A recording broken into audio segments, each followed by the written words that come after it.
done, boys. We got it done. We got it done. Ryan Pace, they got it done. Matt Nagy got it done. I can't believe I'm saying Matt Nagy got it done, but Matt Nagy got it done. Listen. Did Ryan Pace just redeem himself?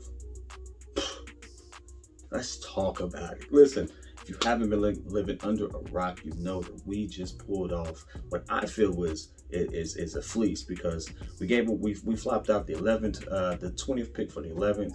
We gave away 2 picks that, hey, if this didn't work out getting the QB, they wouldn't have jobs anyways. Wouldn't have mattered. I feel like this was a good move, a bold move. I like the aggressiveness. I've always liked Ryan's Pace aggressiveness in some things. You know, swing and a miss. It happens in this league.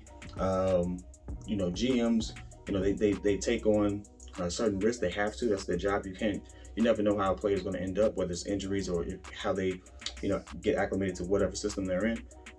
So I've always liked his aggressiveness, his willingness to just put it on the line. It hasn't always worked out for him. We can see what happened with Trubisky. But again, I've always been high on that. I haven't been high on Matt Nagy. We're going to get to that in a second. But for me, is this a redemption moment for Ryan Pace? And for me, I have to say yes. I have to say yes. He came in prepared.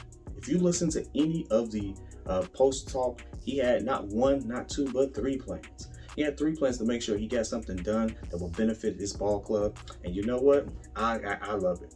I absolutely love it. Again, we can sit there and ponder and talk about what the past was. We can sit there and move forward and look at what he's put in place for us moving forward. And guess what? That's what I'm about. The progression of it all, seeing them go through it. If we're going to give Matt Nagy the time to go through his growing pains as a coach, I don't see how you can't give a GM who's willing to take risks that same opportunity. And so guess what? Today, that to me, it paid off. The simple fact that he got us in the position to get what I feel was the second best QB in the draft.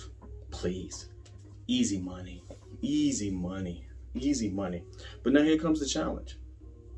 The challenge has not been, the next challenge, brother, isn't just getting a QB, because now we got the QB, right? It's now developing that QB. How do we do that? What's the game plan behind that? And you know what? Even with that question, my man Ryan Pace came ready for that answer too. He left nothing to chance when it came to them actually moving forward. And that's what I really appreciate more than anything else. He left nothing to chance. He left nothing to chance. They saw opportunity, they took it, he took it, pulled the trigger on it, got the QB that he wanted, got the QB that now Matt Nagy wanted. Because Matt Nagy, they went to both pro days for Justin Fields, right? And so now, guess what? We now get to see Matt Nagy really implement the development system that apparently they did for Patrick Mahomes in 2017. So I love to see it. I love to see them working as a cohesive unit. And you know what? Instead of me talking about it, I'm gonna let Ryan Pace tell you about it. The next minute, watch this. How much did Matt Nagy's experience in 2017 and the way that Pat came along that season behind Alex Smith play into not only what happened tonight, but maybe going back to March and just the whole plan here with Andy and Nick and what you guys have in that quarterback room right now? Yeah, because I think, Adam, like getting him is one thing, but for us to surround him and develop him is the other thing. I mean, we talk about you can draft the players, but you have to develop them the right way. And that's what I love about the environment that we have. And Matt, as you said, he has the blueprint. Like they did an awesome job with Patrick coming into Kansas City, with Alex there. And Matt and I have talked about that a lot that year and how it was handled. The whole situation went down. And what I love about our environment is the veteran quarterbacks that we have in that room. Like, I don't know if you look around the league, how many teams have that kind of experience in the room. And then the coaches that we have surrounding that position, and I can't say that enough. Like from Matt to Laser to Flip. I mean, Flip, he is one of the best coaches in the league at developing quarterbacks. I really believe that. And he is so excited tonight. Laser's excited and Matt's excited about the opportunity to do that, but at the right speed, because that's what matters, is developing this guy. The process and how we do that is important. We got a good plan in place to surround him with the right resources to develop him the right way.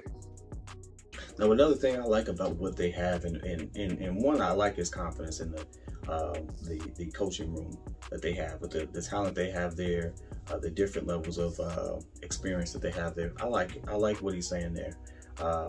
I like how high he is on his guys. Of course, You don't never want to throw anybody on the bus, but hey, listen, I like the position we're in. I really do. But more importantly, I like the fact that they are communicating and they are in sync. And that's what you need. That's what you really need. And when you have a team that's all on the same page and you get your players to buy into that, guess what? We're going to have some success. We're definitely going to have some success. I'm not necessarily worried about that. I'm worried about them staying healthy. I'm worried about him getting some protection. So, hey, listen, this is round 2 today. Him stepping up and getting some protection for that man is going to make all the difference because he has targets. Hey, Justin Fields has targets. He has targets. We have a decent run game when we allow Bill to do his thing and call the plays for the team. We do that. If Matt Nagy is going to get out of his own way when necessary and allow other people who have had success to do the things he's deficient at, this is what your head coach should do. Guess what? I don't see us not making the playoffs. For one, I think playoffs is minimum, and I don't see Justin Fields not having a good career. If they stick to the game plan, so far they have not. They said Andy Dalton started, which I think he should. Most people will say, sit the man. Don't start him right away. You don't have to. We don't have to. Andy Dalton is a good QB. I didn't say great. I said good. And that's really all we need right now. He needs to be able to get behind a good QB, get the system, get his legs underneath him, get acclimated to how things are, and then step into it. Toward the end of the season, I'm pretty sure, depending on where we are, what the season is and stuff like that, we're going to see some Justin Fields. But right now, they came out, Andy Dalton's our starter, Justin Fields is our pick. He's clearly, they're going to say this is the future. We're going to develop him. We're going to move. They're going to take the same approach that they had with Matt Nagy was over there in KC. And you know what? I got to applaud it.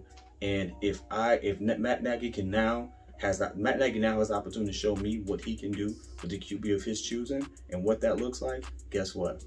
I'll take back all my hate for Matt Nagy. Ryan Pace to me has redeemed himself. I take back all my hate for Matt Nagy if they can pull that off. But you all let me know what you think. Tell me about your excitement for Justin Fields. Tell me how you feel about Ryan Pace going out there and getting Justin Fields at the 11th, not betting the farm to do it. I mean, he did kind of give away a few picks. But listen, most of us are good with those picks. We kept our team intact. We don't have to bet the farm and go get a Russell Wilson. I actually don't think we should even be in those conversations anymore. If he's available, great, but no. I don't think we should need to do that. Or, whatever that case is, I'm not even looking at that right now because I'm excited about this young QB.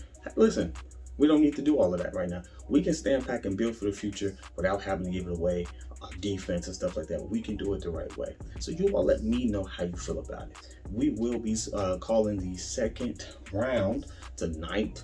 Pat the designer, AD maybe, my man the 2-letter AD, Stefan the dog, maybe calling it. Hey, listen, we're gonna have some fun with it like we did today. But guess what? It's all love. We would love for you all to pull up, show out. It's the breeze, baby.